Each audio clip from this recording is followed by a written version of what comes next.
Lamar, wherever they go, but we don't have a trash dump, so I don't want the wrong people to get the wrong thing. We have to pay for it to get it.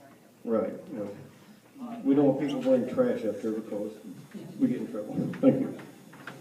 I think they were talking about the city. Being able to take things that don't, you know, we used to have dumpsters. About trash is, you know, it's just debris side out there. One thing that the city has, and I, you know, is, I'll bring it up now, is that they've been working with the trash people. They've been working for 2 years without a contract. And I know some people on the council has worked hard with them to get them a contract. And what they are doing now is they are dropping off a 20-yard dumpster out at the dump site. And for people to put those couches in. It's not going to take them, you don't have to take it to Glen anymore or someplace else and pay for it. This is free. If you can have somebody to haul it off, or you need help, somebody can help you haul it off. There's also recycling out there. And I urge everybody to start recycling.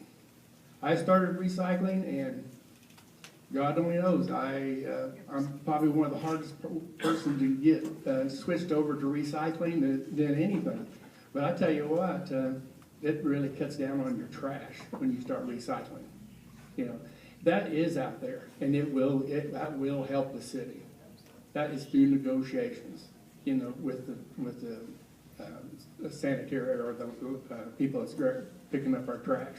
The city's also looking at maybe having 2 cleanup days a year. You know, they always have the city revenue sale, and they always bring it in dump trucks, and we go all over the neighborhood and pick stuff up. I'm sorry that the couch is not there, but you know, if I know where the address is, we'll get Jeremy. We got a good enforcement there. Call City Hall, call Police Department. Police Department can go look at the automobiles and stuff like that, but they got to know. So, and about the, well, that'll be all right now. I feel sorry for Donnie and Ed getting ready to come up here because we get to me, and everybody said a lot of good things. We do have, I feel sorry about this situation. I don't totally understand it, so I can't make a good judgment call on it. It doesn't sound right for sure.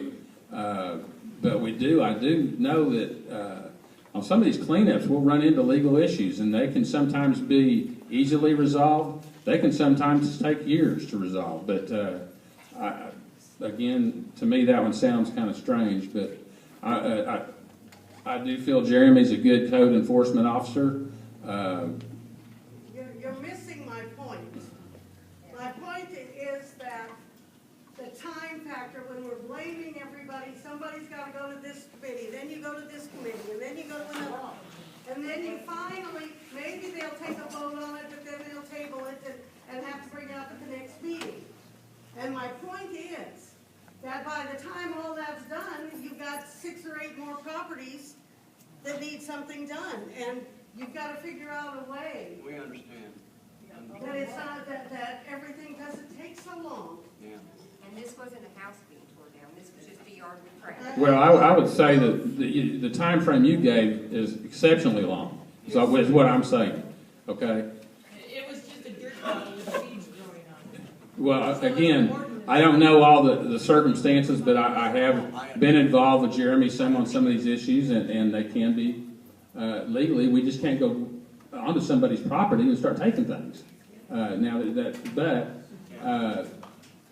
I'm glad that Bob brought this up, but Jeremy and Donna and I had worked with Waste Management. They came to us and talked with us, and were very willing to work with us to get a 20-yard dumpster back out at our burn site, which will accept things, and we are trying to make it where people just from Baxter can use this. So there'll be things like you need to take a water bill or something showing your address so you can use this. But say you're wanting to remodel on your home or things, you got carpet, we'll go back, everybody said the couch, whatever, but this will accept these items. I think it's a good thing. And then the recycling, Jeremy's got involved with them on that. We're still trying to get some of that finalized for the future, but these are good things, and so I'm proud that we're able to get that going, so.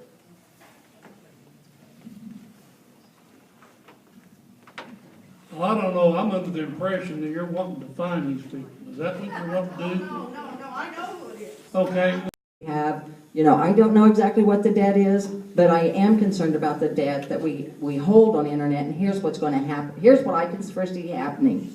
If half of our customers find a better deal out there, if somebody comes in with internet that is higher, faster, through satellite or anything, guess what? They're gonna jump off of it, they're gonna buy the other internet, and we're gonna be hung with all that debt.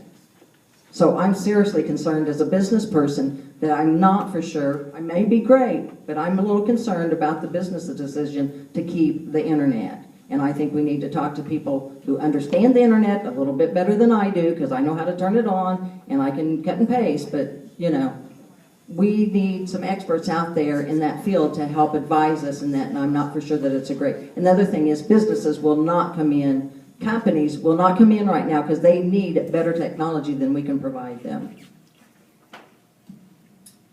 Well, I'm again not real educated on that because I'm not on a committee with the cable, but I do internet, and I have a brand new computer, and a lot of stuff has to go a little bit and then load, go a little bit and then load, and I thought that would be really faster. So I agree with Dave as far as that goes. I understand they're trying to make the changes for the load on the bandstand. I understand a little bit of that because my brother does a lot of computer stuff, and he does do gaming, and so I am with Kathy also too, that I'm kind of worried because technology is changing so fast, and how do we keep up with it?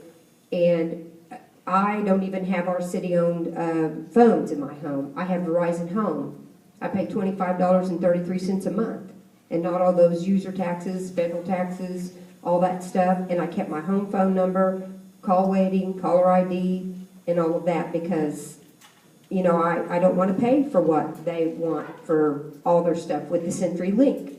And they also offer the high internet too. But I just seen a guy down here on the corner at True Value that was selling high-speed internet of some kind. I'm like, Kathy, there's people's going to start looking for other things.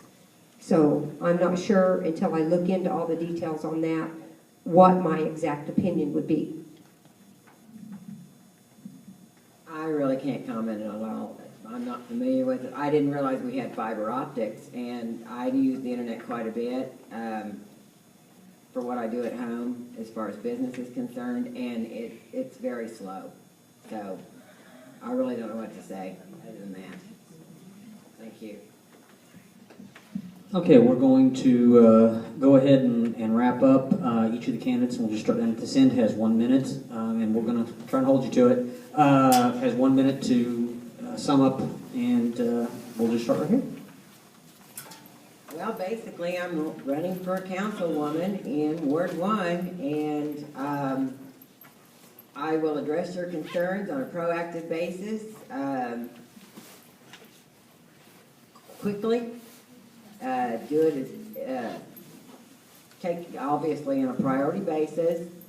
Take all the notes down. You'll have all my contact information, and we'll get things done.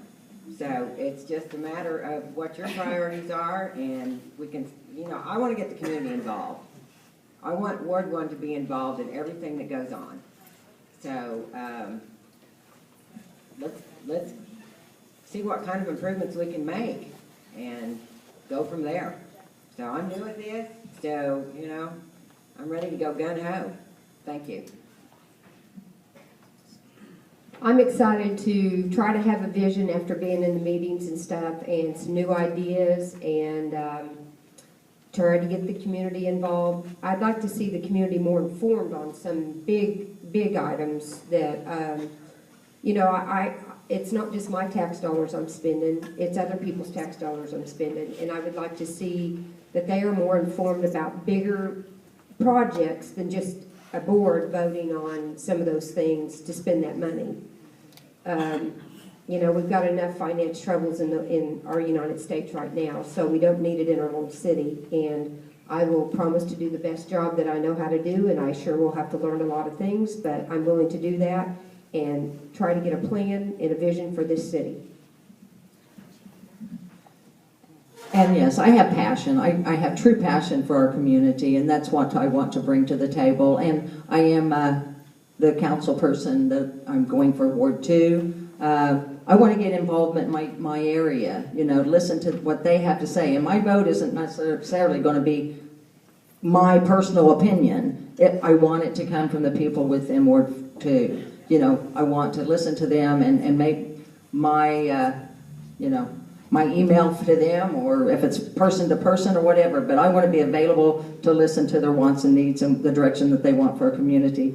Number 2 is I was reading past minutes from you can go to the internet, and it wasn't minutes, but I guess it was newspaper articles. We discussed the same water thing that we talked about tonight 8 years ago. We were going to create a plan, we were going to study it, we were going to do it. We're back to the time thing. Why does it take so long, and why do we recircle? And that's what I'm frustrated with, is that a lot of the sayings, as I begin to read the last 13 years, we have the same things, we're doing it at the same time, and so, I feel like, all of us have raised our families and we're go-getters, and that's what we want to bring to the table.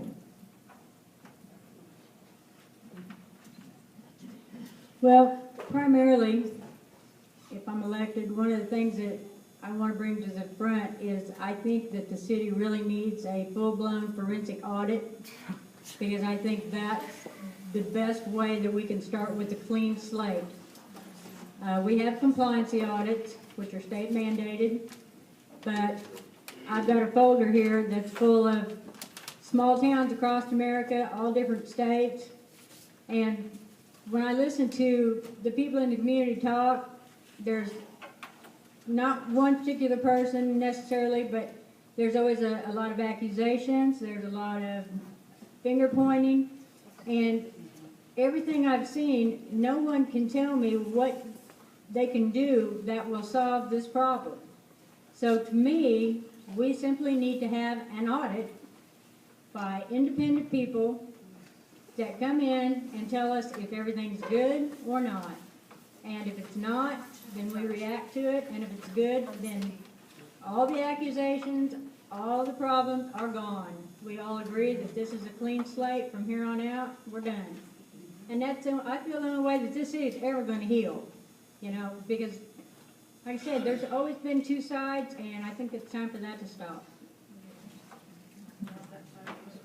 Okay, I've got 3 things I'm going to come in here on the infrastructure for the water and the runoff from the sewers and this lighting system we got uptown here. I don't know how you all feel about these security lights we got down Main Street. Somebody said, I've had more phone calls over those lights. I guess, I won't say it's a secret of what we're paying or what we paid. I still haven't found out what we have to pay. Still don't know. I've talked to a couple people from Empire. That's the biggest bulb you can get in them right there. You can't change it. In order to change any better lighting, you've got to change the whole head on every light. And he told me that it would take about half as much as it did to put the system in to start with. So we can drag along here with this old dull looking stuff, or we can bite the bullet and fix it and correct it. Look at Galena's, they sure don't look like that. And then as a closer here, I would like to remind everybody that right now the mayor's position is not much more than a council meeting moderator. His powers and authority and the head of the to steer the city, however you want to call it, has been taken away from the mayor's position, and that's something I think needs to be restored to a certain level. He needs to be able to get up and I hate to name names, but I'm going to tell you, Jack Dinger. Jack Dinger was mayor here for a long time, and we never had these problems when Jack was here. Jack made the right decisions. He was afraid to stand up and tell somebody what he thought was right and wrong. And so that's what I think we need. Thank you. Well, like I mentioned early on when I first started talking, Baxter Springs has had a rough 1 year. We've been up and down for a long time. If the good thing come about of this, controversy does breed people that spark interest in your community. We have 4 new council people that want to be on the council. Always before, we've never had anybody want to come up and run. It's always been unopposed. So if we